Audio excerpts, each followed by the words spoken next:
Toca hoy es tabaco en pediatría. Y vamos a hacer un poco el ejemplo de qué es lo que pasa cuando un niño nace y crece en un hogar con padres fumadores. La primera pregunta, bueno, todos sabemos que una casa habitualmente alberga varias personas. Puede ser una familia más pequeña o una familia empleada. Y cuanto más es la cantidad de adultos que viven en la casa, mayor es la posibilidad de que haya fumadores en ella.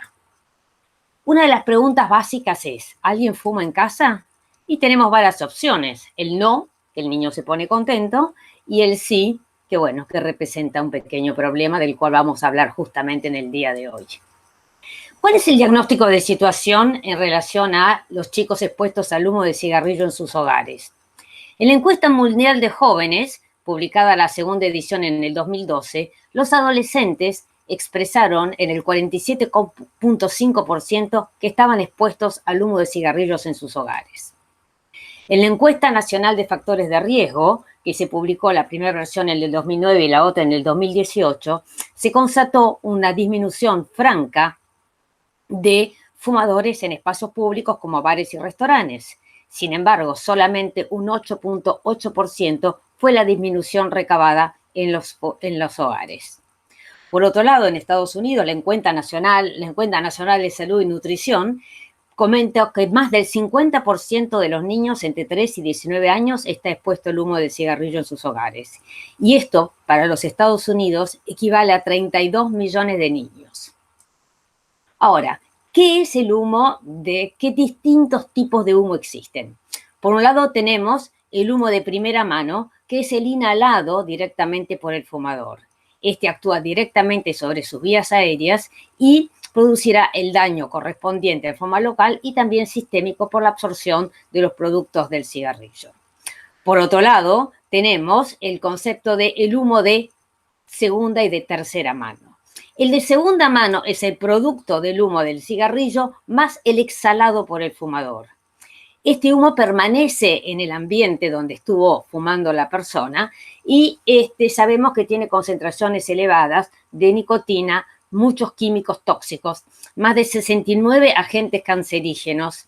Las partículas son muy pequeñas y son fácilmente inhalables por terceros.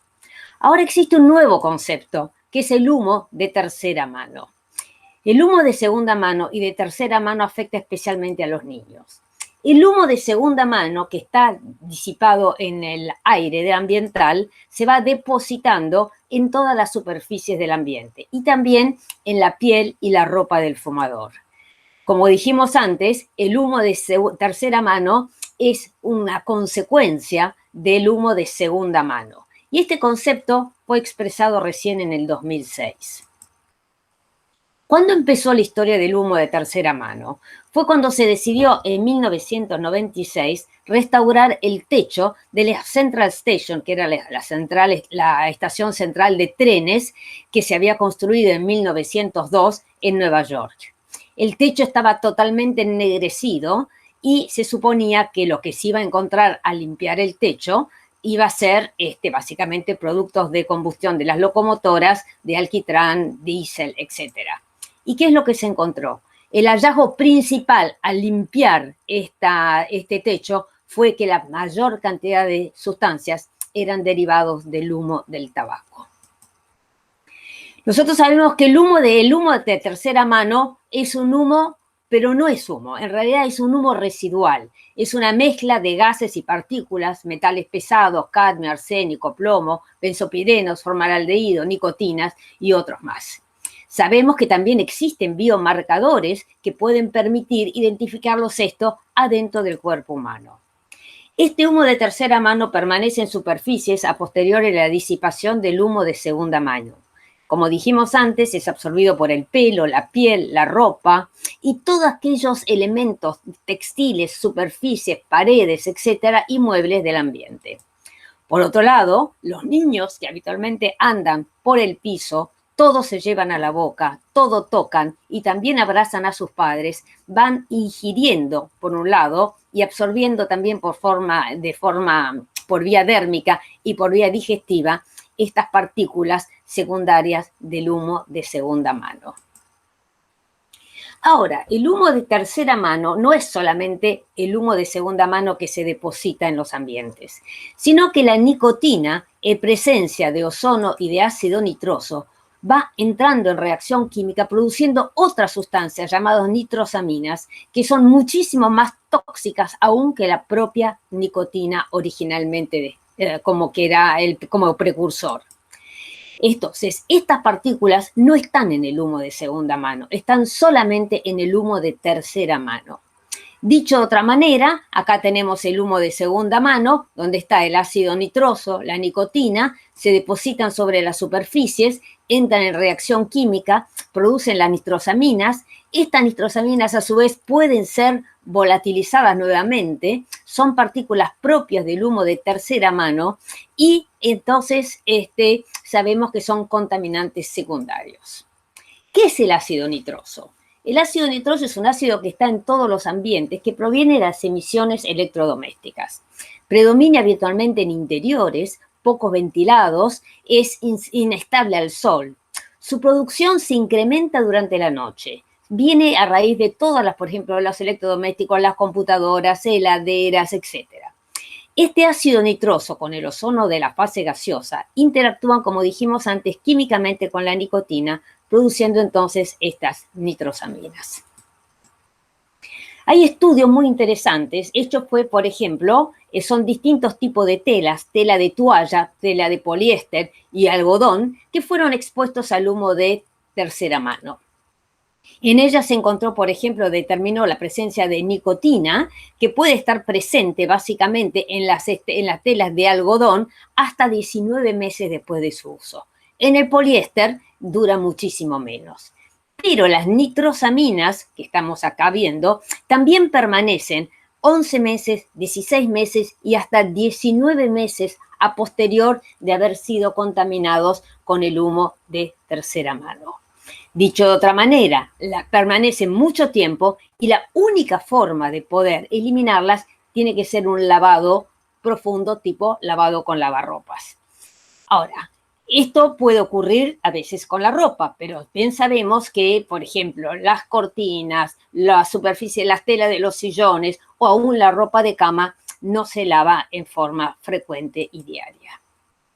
¿Qué son los biomarcadores? Los biomarcadores es una manera que tenemos de poder dosar esas nitrosaminas, la cotinina y la nicotina en distintas superficies del ser humano. Se pueden medir en forma exhalada, se puede medir en sangre, se pueden tomar de la piel, en la orina, en la saliva y también en el pelo. Esto es muy importante porque la mayoría de los trabajos de investigación se realizan todos en base a la dosificación de cotinina o nitrosaminas que están en el cuerpo humano, o del chico expuesto o de la misma persona que haya fumado. Este estudio es un estudio hecho por el equipo de Juan Manuel Figueroa, que es un médico neumonólogo del Hospital de Clínicas, haciendo investigación básica, en la cual esto corresponde al real humo de primera mano. ¿Qué consiste? Acá tenemos un cultivo de células que está acá, que ha sido expuesto, estas células de epitelio bronquial, que han sido expuestas a una bomba fumadora. Acá está el cigarrillo, esta bomba fumadora tira humo arriba de la superficie, o sea, en esta zona, y de esa manera se analiza después qué es lo que pasa con la mucosa bronquial. Ahí se determinó claramente que las células expuestas tenían muchísima menos viabilidad celular. Y también, a su vez, las expuestas tenían mucho más células en apoptosis, o sea, tenían más células en apoptosis premuerte y tenían menos células viables comparados con el grupo control. Se han realizado muchísimos estudios en humo en animales. Uno de ellos, muy antiguo, ya publicado en el año 1953, mostraba cómo en una rata, si uno le frotaba en el dorso, en la piel, la colilla de un cigarrillo o restos de cigarrillo, se producían lesiones cancerosas. Por otro lado, otros estudios mucho más recientes, publicados ahora en el 2017, pero expusieron las ratas al humo de tercera mano. Dicho de otra manera, las ratas, hubo ratas control y ratas que estaban expuestas, pero nadie les fumaba en el ambiente, no había humo de cigarrillo, sino que estaban en lugares donde se había fumado previamente. ¿Y qué es lo que se encontró? Se encontró daños a nivel de muchos organismos. Básicamente, por un lado, se encontró alteraciones a nivel de la fusión mitocondrial con alteraciones del ADN. Por otro lado, se encontró aumento de la glucemia y curas también de hiperinsulinemia. Se encontró que tenían aumento de los lípidos totales, tanto del colesterol, de los triglicéridos y también del LDL. Perdón, me estoy atorando. También se encontró que se producían lesiones a nivel de los alvéolos, en los cuales se veía alteración de los mismos, y a nivel de los bronquios se veía engrosamiento de las paredes, aumento de secreciones. También, por otro lado, se observaba que las ratas, si uno las lastimaba la piel, el de control al día 14 estaban totalmente cicatrizadas y, sin embargo, las expuestas al humo de cigarrillo al día 14 no habían cicatrizado. O sea, producieron también alteraciones a nivel de la cicatrización. Y después otra cosa muy interesante, se ha demostrado cómo estas ratas expuestas al humo de tercera mano tenían incremento de la hiperactividad. ¿Cómo se hizo esto? Se colocó la ratita dentro de esta caja y se la fue filmando, unas expuestas y otras no expuestas. ¿Y qué es lo que se encontró? Las que eran control, cuando se las ponía dentro de esta cajita, corrían, y los 10 últimos minutos posteriores, cercano a la hora, o sea, los últimos del minuto 50 a minuto 60, estaban cansadas y corrían muchísimo menos. Ahora, las ratas expuestas al humo de tercera mano, al principio corrían con muchísima energía, se golpeaban contra las paredes de la caja y cuando faltaban 10 minutos para completar la hora, seguían corriendo con muchísima más energías e hiperactividad que las ratas no expuestas al humo de tercera mano. También se han realizado estudios en animales. Este es un estudio que incorporó 161 animales expuestos o no al humo de cigarrillo en sus hogares, o sea, perros que vivían en casas donde se fumaba y aquellos que vivían en casas donde no se fumaba. Y sé que se encontró que los perros expuestos al humo de cigarrillo tenían mucho más dermatitis atópica que aquellos que no estaban expuestos, con un odds ratio de 4.38. Otros estudios también han demostrado que los perros que están expuestos al humo de cigarrillo tienen una posibilidad del 60% de probabilidad mayor de tener cáncer de pulmón. También depende del tipo de hocico, si es largo o corto. Los de hocico corto se enferman más que los de hocico largo. Los gatos tienen también posibilidades de linfomas malignos. Y uno de los planteos que se hace es que este humo de tercera mano también es quizás es hasta más peligroso para las mascotas que para los humanos. ¿Por qué? Porque los animales pasan mucho tiempo en su casa, están cerca del fumador, se sientan en todos los tejidos que están impregnados por el humo de tercera mano y a veces también se comen las colillas de los cigarrillos. Evidentemente ustedes saben que yo soy pediatra, soy neumonóloga y soy pediatra. Por ende, ¿qué es lo que nosotros vamos a enfocar? Vamos a enfocar en la población infantil. ¿Y qué es un pediatra? Un pediatra es una persona que tiene como función cuidar la salud de los niños, prevenir las enfermedades, evaluar el crecimiento y desarrollo, proteger al núcleo familiar, orientar a los padres y, por supuesto, también educarlos. El humo de tercera mano, ¿cómo entra dentro de todo este aspecto en el grupo, en el quehacer habitual de los pediatras? También lo vamos a ir analizando. ¿Qué impacto tiene el humo de tercera mano a nivel de la salud específicamente de los niños? Tiene aspectos respecto a las infecciones respiratorias en las cuales se aumenta no solo la prevalencia de las mismas, bronquiolitis, neumonitis, otitis, pero también se incrementa la severidad. También aumenta la prevalencia de otitis serosas, otitis agudas y roncadores. Por otro lado, incrementa prevalencia e incidencia de asma y enfermedades alérgicas conexas. Por otro lado, incrementa la posibilidad de muerte súbita, de patología perinatal, malformaciones congénitas. También sabemos que los chicos expuestos al humo de cigarrillo, aún más si fue durante el embarazo, en ese caso también tienen trastornos del desarrollo neurocognitivo y alteraciones de la conducta. Y sabemos que tienen más prevalencia de enfermedades oncológicas, caries, enfermedades digestivas, etc. Vamos a tratar de ver con algunos artículos algunos de estos puntos. En este estudio, lo que vemos es la cantidad de cotinina. Este es un estudio de pacientes, ya es un estudio publicado en el año 2000, población de 28 niños, todos con virus sincicial respiratorio, entre 2 y 18 meses, y lo que se hizo fue medir la cotinina sérica y un cuestionario ambiental. ¿Y qué es lo que se encontró en estos pacientes? Se encontró que aquellos que estaban internados tenían mucho mayor promedio de cotinina que lo que se podía encontrar en chicos con controles. O sea, los niños internados por bronquiolitis, tanto en la bronquiolitis en el momento de internación como en la postbronquiolitis como en el control, tenían mayor cantidad de cotinina que niños controles que se internaban por cualquier otra patología. También este análisis, publicado por Difranza, muestra que realmente los chicos expuestos al humo de cigarrillo tienen mucho más severidad y frecuencia de enfermedad que los no expuestos. Los niños son poblaciones vulnerables. Sabemos que los daños son irreversibles, especialmente la exposición prenatal. Una madre que fuma durante el embarazo es un feto que fuma durante esos 9 meses. Sabemos que el tabaquismo intrauterino es mucho más nocivo que el postnatal. La exposición en el primer semestre de vida es más nociva que a posteriori. Es peor, obviamente, si fuman adentro de la casa y los amamantan fumando, pero veremos que fumar afuera tampoco es suficiente. Y se sabe que existe una doble mortalidad en el primer año de vida para hijos de madres fumadoras durante el embarazo. ¿Por qué? Bajo peso y también prematurez. ¿Qué es lo que pasa con, acá tenemos un estudio que fue muy interesante, en lo cual se ve la prevalencia de prematuros, embarazos prematuros, o sea, nacimiento de niños prematuros y de muy bajo peso. ¿En qué momento? Pre y post legislación de ambientes libres de humo de cigarrillo.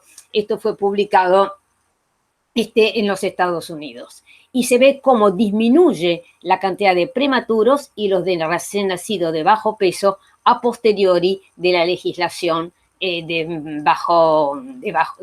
es europeo, me confundía, de no fumar en espacios públicos. Esta es una correlación directa en la cual vemos el riesgo de muerte súbita, que está representado en los ratios, que va desde 0, o sea, de 1, hasta 8.3 en función de la cantidad de horas que un lactante está expuesto al humo de cigarrillo. Obviamente, si en esa casa se fuma, la posibilidad de que el lactante esté expuesto menos de 8 horas es muy poco probable, porque el niño duerme en esa casa y pasa la mayor parte del tiempo en ese hogar. Entonces, tenemos una correlación directa con un odds ratio de más de 8 como riesgo de muerte súbita. Por otro lado, hubo estudios muy interesantes que están planteando justamente cuáles son las pautas de un sueño seguro. Las pautas de un sueño seguro incluyen una serie de instrucciones en las cuales está, por un lado, el dormir boca arriba y después, por otro lado, que nadie fume en el hogar. Y lo que se ha demostrado este estudio es un estudio en el cual vemos una correlación en función del tiempo de lograr que se traten de chicos que duerman boca arriba en vez de boca abajo, como ver que van creciendo con un porcentaje de adhesión muy importante, y acá vamos viendo casas libres de humo, totalmente libres de humo de cigarrillo, en las cuales se fue dosando cotinina. ¿Y qué es lo que se encontró?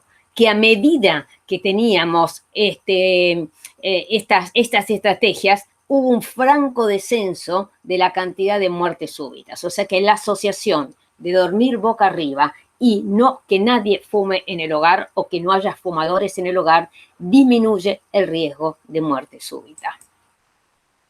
¿Qué pasa con las infecciones respiratorias? Nosotros sabemos que la exposición crónica al humo de tabaco en las vías respiratorias produce un incremento del estrés oxidativo, que es extremo y persistente, con una inflamación, activación neutrofílica, aumenta los efectos citotóxicos alterando el sistema de inmunidad, tanto el innato como el adaptativo, produce una inactivación oxidativa que altera todos los mecanismos defensivos de las vías aéreas y también produce una disfunción de todas las células de defensa de la vía aérea, macrófagos, células dendríticas, linfocitos T, etc.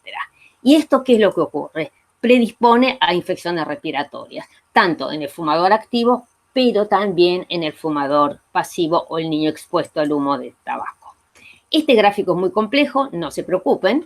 Es un gráfico en el cual se hizo un metaanálisis hecho ya por Di Franza en el año 96, en lo cual él evaluó qué es lo que pasaría, qué es lo que hubiese pasado si los chicos no hubiesen estado expuestos al humo de cigarrillo en sus hogares. Digamos, hace cálculo de factores de riesgo combinados en base a índice de exposición o no índice de exposición. Dicho de otra manera, ¿qué es lo que concluye? Que se podrían haber evitado en ese momento cerca de medio millón de bronquitis en menores de 5 años.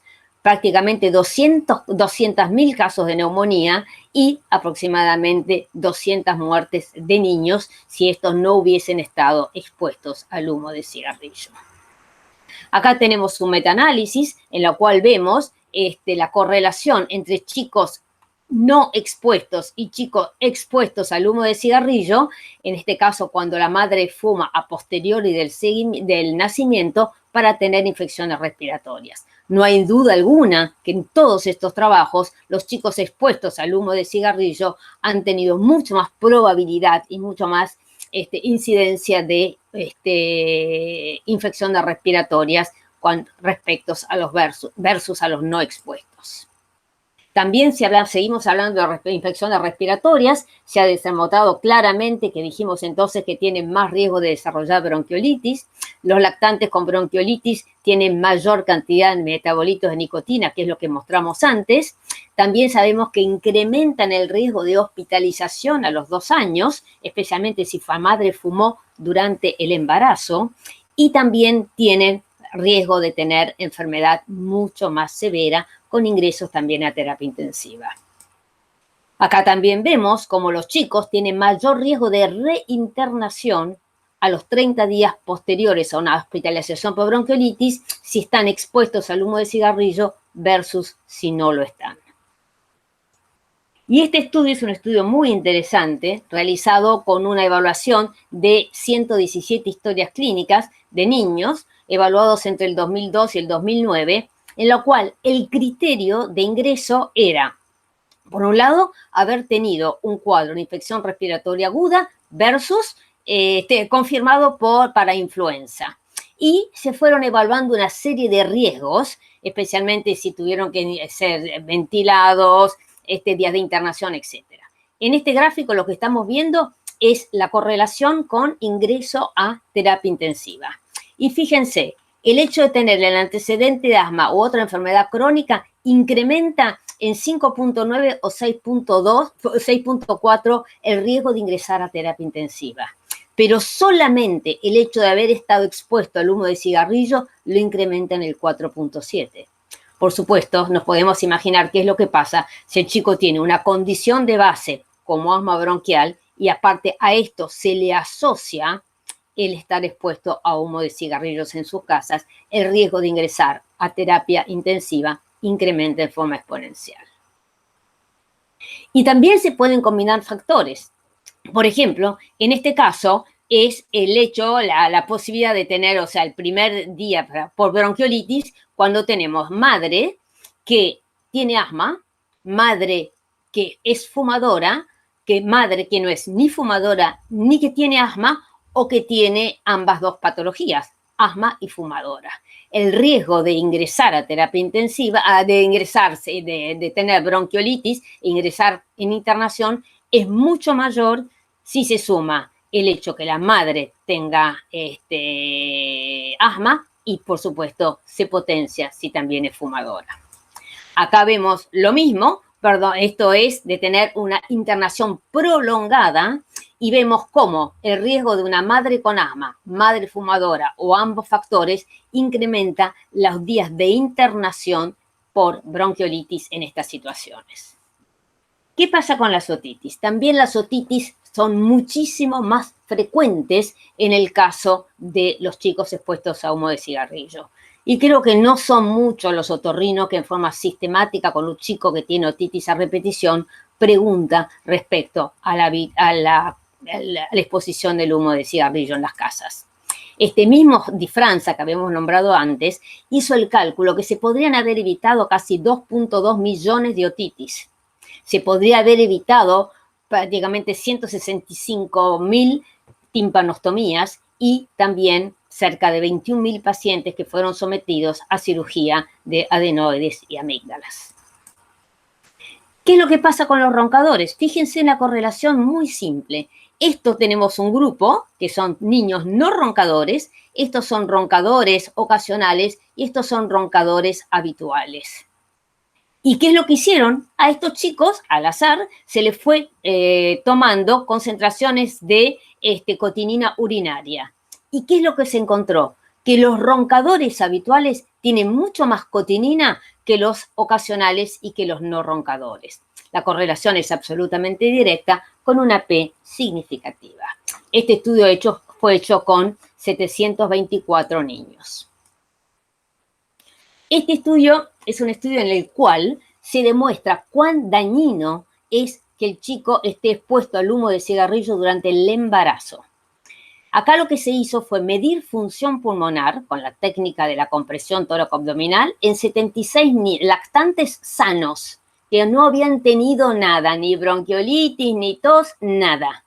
Y se les hizo la medición de la función respiratoria. Y se los dividió en dos grupos, aquellos que no habían sido expuestos al humo de cigarrillo y aquellos que habían tenido exposición al humo de cigarrillo, sea pre o postnatal. ¿Y qué es lo que se encontró? En este caso estamos viendo básicamente que los niños expuestos al humo de cigarrillo ya nacieron, están sanos y son hiperreactivos. También se demostró que tenían aumento de la resistencia, disminución de los picos expiratorios máximos y también aumento de la compliance pulmonar. O sea, que en estos casos los chicos no habían tenido síntomas, pero ya tienen alteración de su función pulmonar por haber estado expuestos como lactantes al humo de cigarrillo. ¿Qué pasa con la prevalencia de asma? Todos sabemos que en pediatría el asma es mucho más frecuente en los varones que en las niñas. Fíjense la correlación directa, en este caso en varones, en la cual si el chico está expuesto al humo de cigarrillo, básicamente llega a un 23% versus un 13% si no lo está. Y también en las niñas un 13% versus un 6-7% en el caso que no estén expuestos al humo de cigarrillo. Acá vemos también en una metaanálisis en la cual analizan muchos estudios en los cuales las sibilancias y los diagnósticos de asma son mucho más frecuentes en caso de los chicos expuestos que en los casos de los chicos no expuestos. El estudio del ISAC, que es un estudio extremadamente importante, que tiene dos fases. La primera fase fue básicamente como con asma y enfermedades alérgicas, pero en la segunda fase, que se realizó en una evaluación de chicos que ingresaban a la primaria de 6-7 años y una evaluación de niños entre 13 y 14 años, con un N absolutamente representativo. Más de 200.000 y 350.000 niños o adolescentes respectivamente en muchos centros y en muchos países. ¿Y qué es lo que se evaluó? Se evaluó, por supuesto, las correlaciones también con el cigarrillo. ¿Y qué es lo que se encontró? Que los chicos, que el tabaquismo paterno y materno se asoció con mayor riesgo de asma, eczema y rinoconjuntivitis si los chicos estaban expuestos versus si no estaban expuestos. Y que este odds ratios era mayor cuando fumaba la madre. También se encontró una correlación directa entre la cantidad de cigarrillos fumados por día. Cuanta mayor era la cantidad de cigarrillos fumados por día por el fumador, mayor fue el odds ratios para poder presentar estas enfermedades de tipo asma y enfermedades alérgicas asociadas. ¿Qué es lo que pasa con el control del asma? Todos sabemos que el objetivo de tratamiento del asma es que el paciente esté controlado. Obviamente, si está parcialmente controlado o no controlado, quiere decir que el tratamiento no es eficaz. Pero muchas veces el tratamiento puede ser correcto, pero puede haber factores ambientales que son modificables. En ellos, básicamente, está el humo de cigarrillo. Para alcanzar el control, tenemos que, por supuesto, controlar los síntomas, controlar ver la menor medicación de rescate posible y que el paciente tenga una vida normal y una función pulmonar correcta. Cuando el paciente, a pesar del tratamiento, está expuesto al humo de cigarrillo en sus casas, sabemos que empeora, que es inestable, que tiene mayor frecuencia de exacerbaciones. También los efectos de las medicaciones son mayores porque tiene que incrementar la dosis tanto de medicación de rescate como medicación controladora, y estos pacientes presentan una pérdida progresiva de la función pulmonar independiente de la que ya implica la enfermedad asma. O sea, se suma el deterioro de la función pulmonar por el asma más la consecuente a la exposición al humo de cigarrillo. Acá vemos, como eso es un seguimiento de niños, en función de la cantidad de cigarrillos fumados, vemos hasta qué punto es menor el control del asma. A mayor cantidad de cigarrillos fumados, menor control de asma. Esto se ve en adultos, pero también se ve en pediatría. Acá vemos lo que habíamos comentado de la función pulmonar. Fíjense, durante el embarazo, cuando acá tenemos los no expuestos y los expuestos, tienen, al medidos a los 6 años, tienen una franca disminución del FEV1 y del pico flujo, y cuando esto ocurrió con humo de cigarrillo, no en el embarazo, pero durante los 2 primeros años de vida, si bien el deterioro de la función pulmonar es un poco mejor, se constata también lo mismo en ambas variables. ¿Qué es lo que pasa con la respuesta a los remedios? Ya se sabe desde hace mucho tiempo que los pacientes que están expuestos al humo de cigarrillo tienen menor respuesta con básicamente corticoides inhalados. Este estudio está hecho con beclometasona y acá se demostró que su respuesta, por ende el control, va a ser menor con una medicación de primera línea como son los corticoides inhalados. También hay otros estudios que muestran que los pacientes expuestos al humo de cigarrillo durante el embarazo tienen una disfunción de los receptores beta-2 agonistas y una alteración de la respuesta de los mismos en el caso de que estos pacientes tengan cuadros de obstrucción bronquial. Y esto se debe básicamente a una alteración a nivel del genotipo de los receptores beta-2 agonistas. ¿Qué es lo que pasa con la evolución natural del asma? Nosotros sabemos que el asma es una enfermedad con características genéticas que puede aparecer durante la infancia, se incrementa la probabilidad si está expuesto al humo de cigarrillo, las exacerbaciones no hay duda alguna que se correlacionan con el cigarrillo, también implica muchísimo en caso de pacientes que remiten la enfermedad y posteriormente fuman, entonces aparece el asma del adulto, también impacta en la persistencia de la enfermedad, y hay pacientes genéticamente predispuestos que no presentan enfermedad durante la infancia, pero al iniciar el tabaquismo empiezan a tener también asma durante el adulto, y hay muchos chicos que son sibilantes no asmáticos que también con el humo de cigarrillo incrementan la sintomatología. Por otro lado, no hay duda alguna la correlación que existe después en estos pacientes que tuvieron patología durante los primeros años de vida y el cigarrillo en la adultez con mayor prevalencia de la posibilidad de tener EPOC. En este resumen de Polosa, que es una evaluación en la cual él plantea que el humo de cigarrillo y el asma es una muy mala correlación, demuestra que existe aumento de prevalencia de la enfermedad, aumento de incidencia, incremento de la severidad de asma, aumento de la morbi-mortalidad, casos de asma no controlada, aumento de la pérdida de la función pulmonar, la posibilidad de obstrucción persistente y, por otro lado, como dijimos antes, menor respuesta al tratamiento con corticoides inhalados. Y este estudio a mí me pareció que es un estudio extremadamente significativo. Esto fue hecho en Escocia, en el cual se midió la frecuencia de exacerbaciones de crisis de asma en el periodo entre el 2006 y el 2009. ¿Qué había pasado en ese momento? Simplemente la implementación de una ley de ambientes libres de humo. Y sí que se constató una franca disminución de los pacientes internados por asma, de los niños, perdón, una franca disminución de la cantidad de niños internados por diagnósticos de crisis de asma.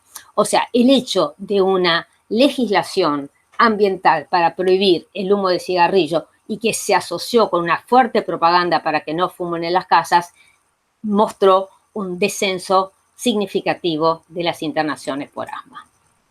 Sabemos que el humo de cigarrillo produce especialmente en los niños, este es humo de tercera mano, se produce sustancias cancerígenas, produce un daño del DNA, como lo mostramos en las ratas antes, y esto produce mutaciones a nivel de las genéticas que incrementa en forma absolutamente marcada la posibilidad de enfermedades oncológicas. Estas mutaciones genéticas con el daño a nivel del ADN asociado con la inflamación secundaria y con trastornos de la inmunidad también incrementan, los tres factores incrementan entonces la posibilidad de que los niños padezcan enfermedades oncológicas. Ustedes recuerdan que habíamos hablado de las ratas que se habían puesto muy excitadas con el humo de tercera mano. Bueno, se ha demostrado que los chicos efectivamente expuestos al humo de cigarrillo tienen trastornos cognitivos y pautas y alteraciones en las pautas del neurodesarrollo. Y también se ha demostrado que los chicos, por ejemplo, hijos de madres que fumaron durante el embarazo, tienen trastornos de la conducta cuando están a nivel de la primaria y secundaria. Esto simplemente para mostrar, estos son dos casos clínicos que ya tienen bastantes años. Una es una niña de 16 años que es fumadora pasiva, con 6 convivientes fumadores en su casa. Se hizo un diagnóstico de carcinoma indiferenciada, neumonectomía en el hospital Garraham, la seguimos en el clínico para quimioterapia y después falleció.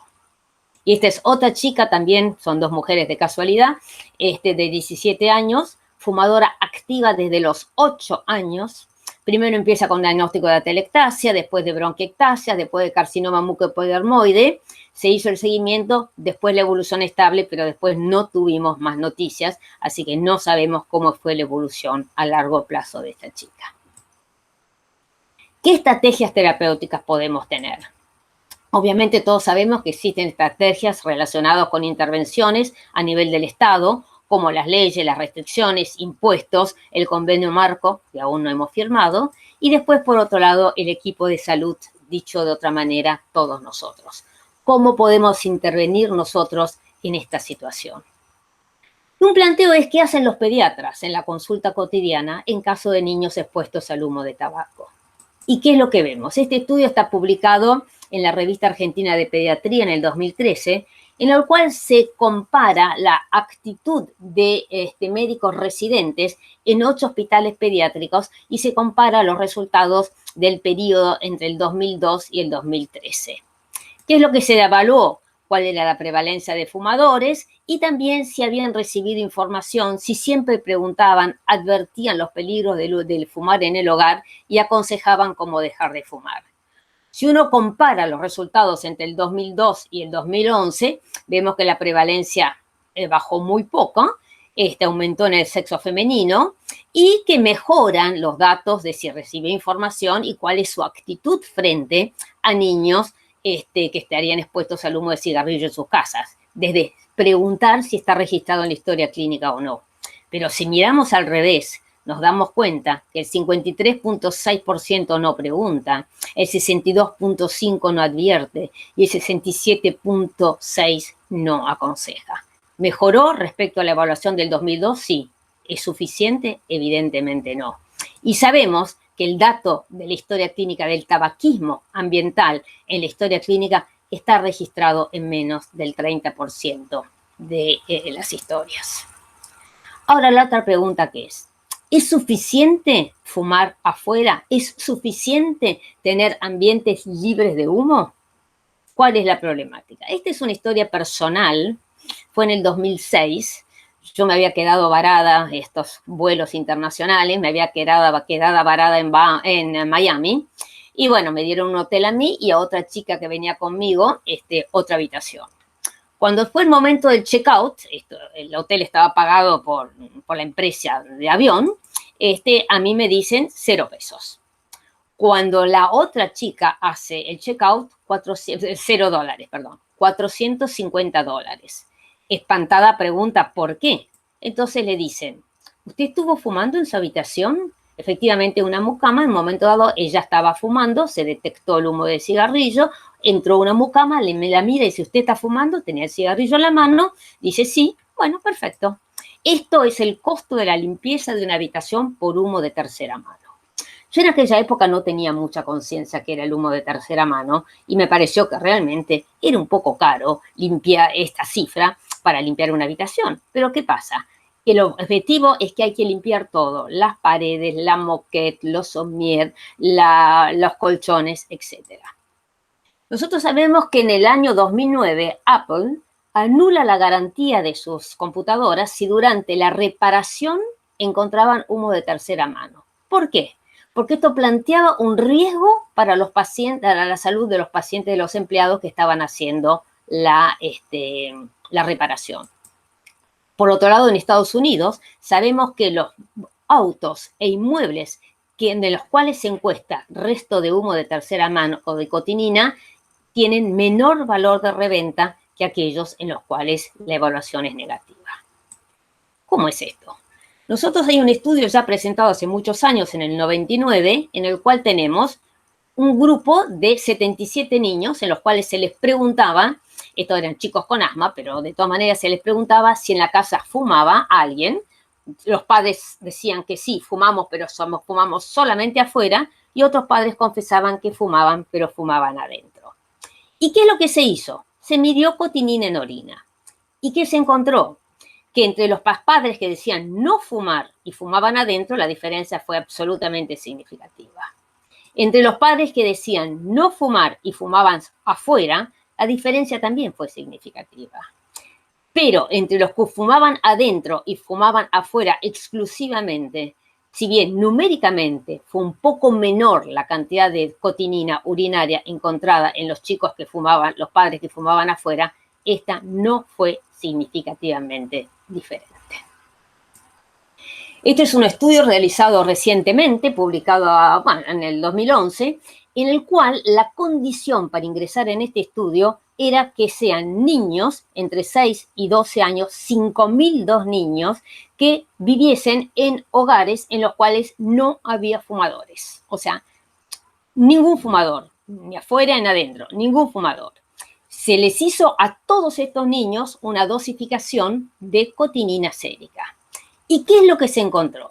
Se encontró que los chicos que vivían o en este motorhome no rodeada de otras casas o en casas rodeadas de jardines tenían un dosaje de cotinina muchísimo menor en sangre que aquellos que vivían en estas casas de paredes adosadas y menor estos a su vez que aquellos que vivían en departamentos.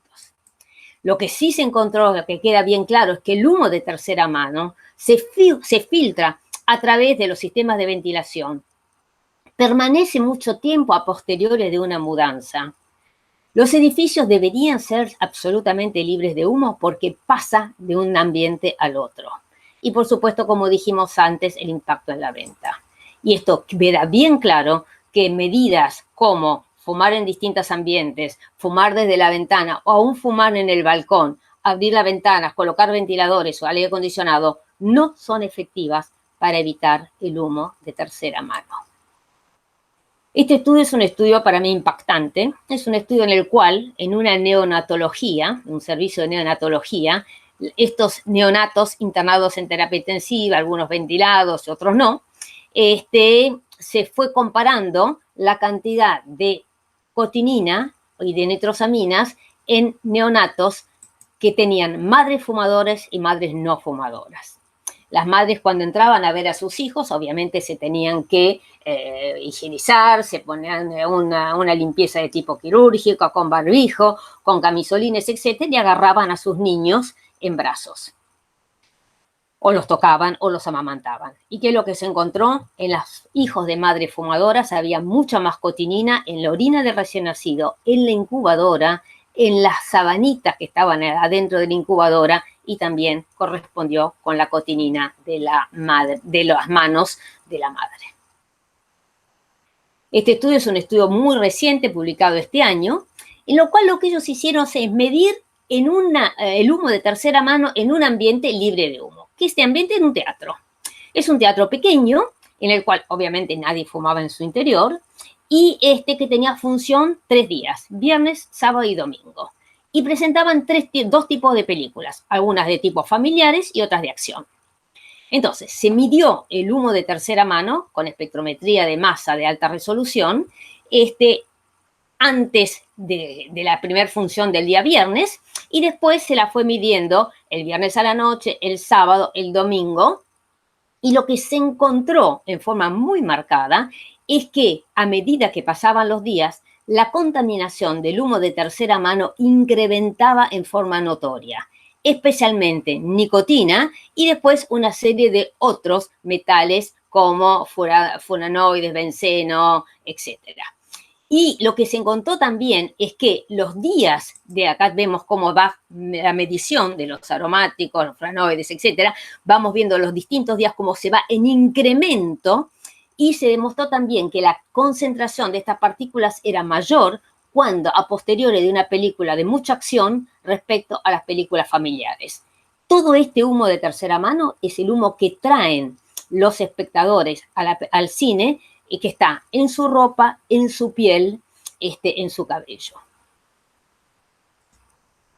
Ahora, ¿qué es lo que sabemos? Sabemos que los niños imitan los malos ejemplos. Nosotros sabemos que es un factor protector para que el chico no fume en el futuro, que los padres sean no fumadores. Se sabe que los hijos de padres fumadores tienen mayor frecuencia de tener hijos fumadores o tabaquistas.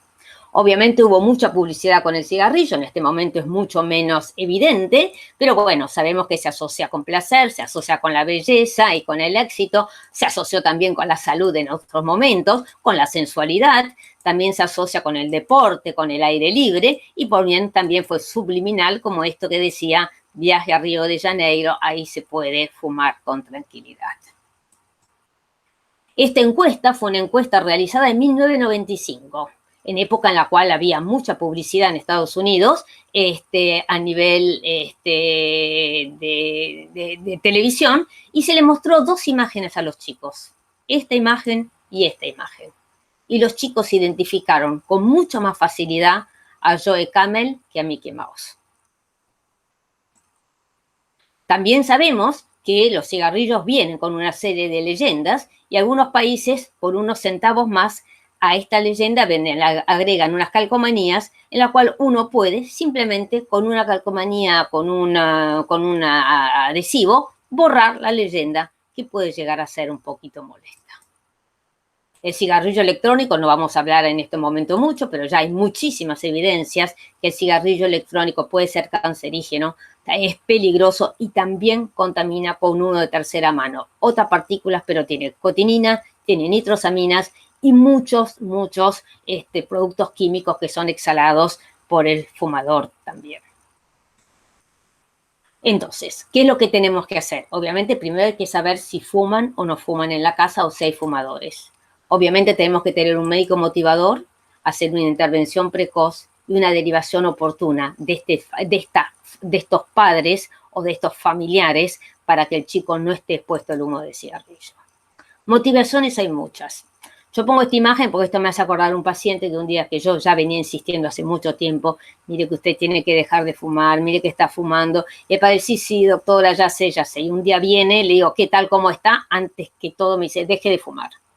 Entonces le pregunté, bueno, realmente lo felicito, qué sé yo. Bueno, le pregunté cuál había sido la motivación. Me dijo, mire, usted sabe que yo tengo 2 hijos, sí, sabía porque, bueno, los dos niños eran pacientes míos por problemas neumonológicos. Y el problema está que a mí me gusta salir a pasear con mis chicos. Y cada vez que yo salía a pasear, en vez de tener 2 manos, tenía una sola. Porque una mano siempre estaba ocupada por un cigarrillo. Y yo no podía darle las 2 manos, una mano a cada uno de mis 2 hijos. Entonces, ¿qué puede hacer el pediatra? Obviamente el pediatra tiene que saber y puede intervenir diciendo a los padres que se puede dejar de fumar. Ahora, uno se plantea, ¿estos conocimientos de humo de tercera mano no serían una herramienta terapéutica? También no sería importante que los pediatras conozcan y también los médicos de adultos conozcan el daño que puede hacer un fumador a sus seres queridos. Por supuesto, es importante aprovechar los momentos de receptividad, por ejemplo, en internaciones, cuando el chico está enfermo.